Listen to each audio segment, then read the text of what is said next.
to you, what would you say, like, what is a Hawaiian? What does being Hawaiian mean to you? Um, you know, I know the things that we do. I know the foods that we eat and recognize the things that I do. It's not all things. It's some stuff that I've been given and it hasn't left.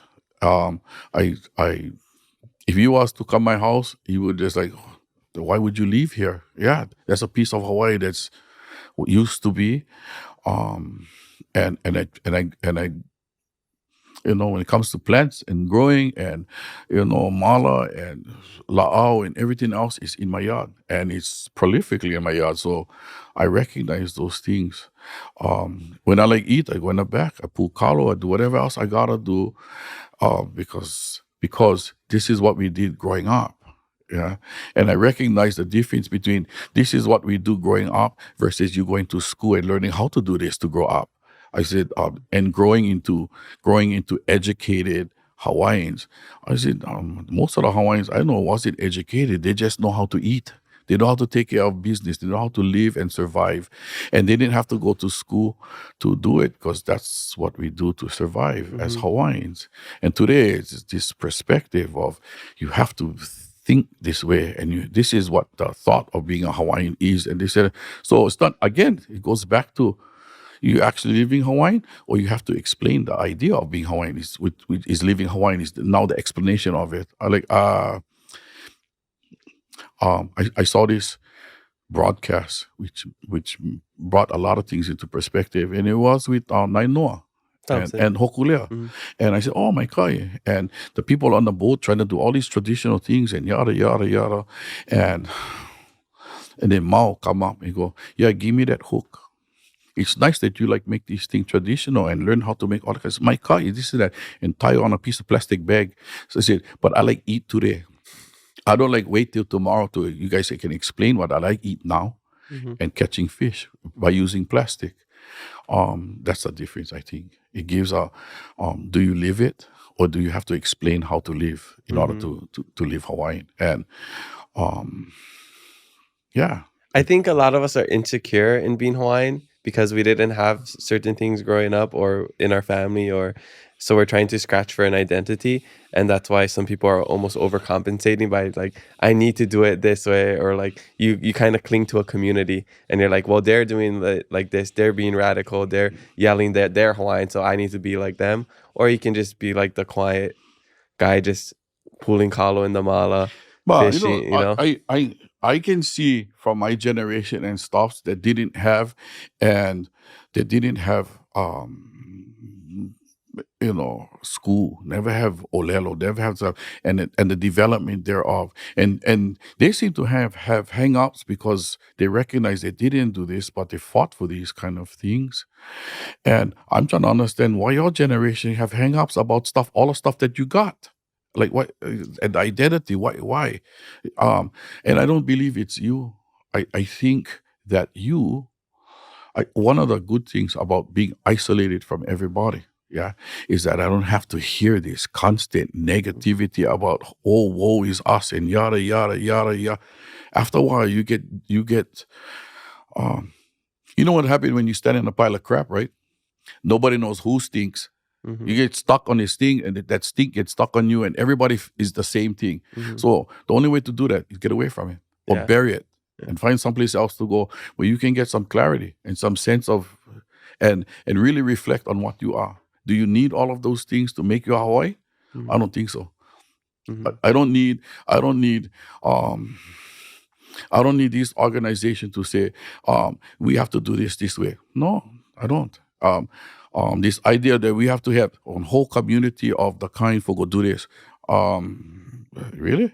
If it's important to you, you get up and go do them. I mean, when you like talk about kupunas, which is on big model here in Hawaii, everything talk about the kupuna, which to me is nothing else than in the old days. Oh, we will preserve and perpetuate. And today we change the word. Next generation, we change the word from preserve and perpetuate to kupuna. mhm, My question is, what kupunas are you talking about? mhm, Are they authors in books? Are they authors in this? or is it actual kupuna? Mhm. Because I don't believe that. But this identity thing, but you want to get a good perspective, step away. Mhm. It's, sometimes I think when I look at Hawaii, when you're stuck in a kaleidoscope Yeah. looking for clarity, you're not going to find one clear. You're not going to get a clear shot if you're stuck in a kaleidoscope. Step Yeah. off. You might find that this you can see the problem. It's stuck when you're in the middle of the jam. Get Yeah. out. Yeah. No, I noticed that. So like it's interesting because we talk a lot about this on the podcast, but and it, amongst communities here in Hawaii.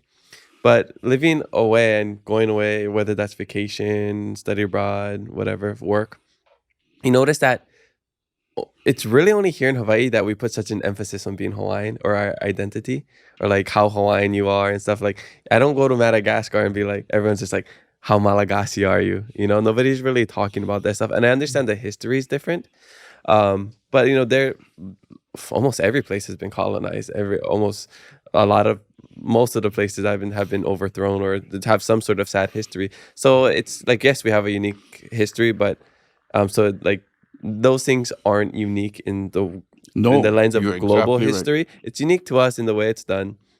But yeah, once you have a different perspective, you're almost yeah, you grow empathy, but then it almost doesn't affect you as much. Like for me, like all of the history that has happened to us is really sad, and seeing everybody struggle, it's to go through the generational trauma, it's really sad. But then when you think about like, okay, I see people on social media, their biggest problem is I don't know, somebody printed this thing that said Hawaiian words and they're not Hawaiian. Where like I'm living in Madagascar and their biggest problem is what's for food tonight, or like how do we get water, So it's like our problems kind of are very different, and it's hard to have empathy for the problems that we have when you're like you go to places and they're like they have their problems is life and death. Our problems is do I feel good about this or not? But say it again. Say it again. But that's spot on right there. Hmm. It's not about life and death right now. Yeah, it's about this idea of things and how much you can stretch them out and how much you can make off of it. That's Hmm. that's here, and everybody, like with using this kupuna thing. Yeah, it's a divining rod to to point towards cultural awareness and what is important, and to look for the grants and the money that helps support those things that you want to make Hmm. divine. I said that's a whole different kind of crap. Hmm. But put everybody right now. Start dropping bombs over here. There's no Hawaiians gonna be worrying about being Hawaiian, but you're gonna learn how to survive. You're Hmm. gonna what we're gonna do for protect yourself. Yeah, and it's gonna be just like that. Protect you, yours, and when you have enough to go and protect others, then you can do that too. Yeah. Otherwise, take care of you and take care of yours.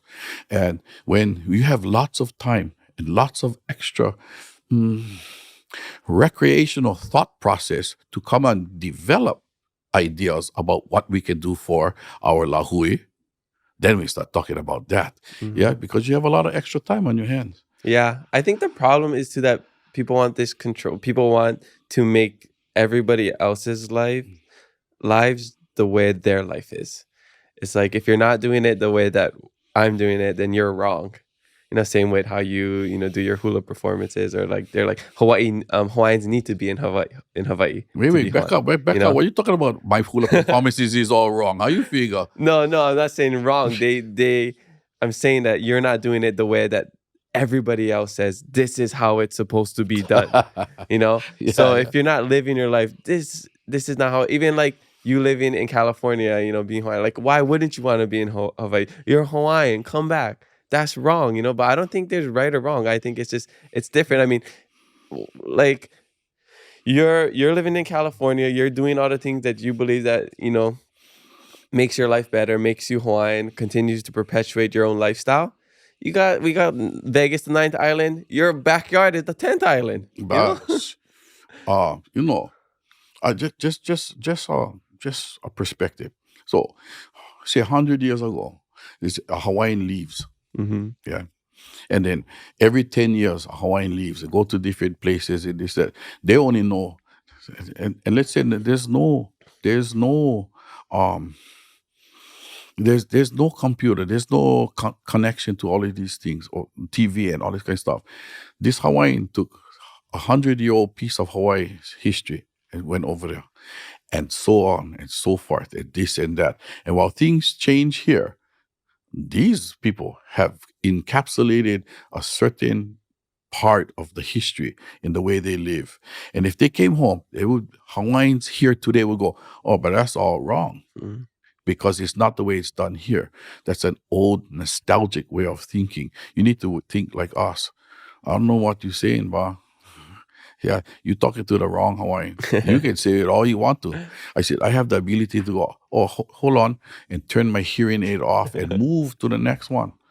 Well, it helps you don't have social media either. No, no, it doesn't. You know, yeah, it is what it is. Yeah.